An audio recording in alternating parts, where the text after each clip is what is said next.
aquí estamos, gente, en la zona del monumento. Bueno, el que me sigue en TikTok ya sabrá que más o menos hice varias transmisiones por acá, por esta zona, cuando está la feria gourmet y de artesano, ¿no? La verdad que está lindo, se ve muchísima gente haciendo ejercicio, corriendo, caminando. Es una linda zona el parque. Este es el Parque Avellaneda, ¿no? Está en Avenida Mate de Luna y calle Asunción, o Avenida Mate de Luna al 1700, esa es la dirección. Por ahí les digo esto para gente que no es de Tucumán y me preguntan por ahí dónde queda eso, qué sé yo, o cuando andan haciendo turismo, andan por Tucumán, siempre me pregunta la gente.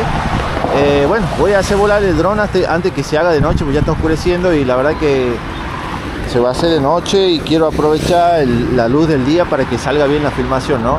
Acá estamos en el Parque Avellaneda, en la Avenida Mate de Luna y Asunción, ¿no? No, está lindo el parque, hay un montón de gente. A ver, vamos a caminar un poquito. Vamos a caminar un poquito para que se pueda ver, ¿no? Muchísima gente haciendo ejercicio, ¿no? Yo también ya termino de volar el dron, me voy a caminar, a correr un rato. Pero le quería mostrar, no, es linda esta zona, ¿no? Y aquí es donde hacen la feria gourmet y de artesano. Ya vamos a recorrer un poquito el parque, ¿no? Es una linda zona para compartir, para venir con la familia, venir a pasear. El que no conoce viene a conocer también. Bien. Ahí les dejo esa imagen del monumento y voy a volar el dron.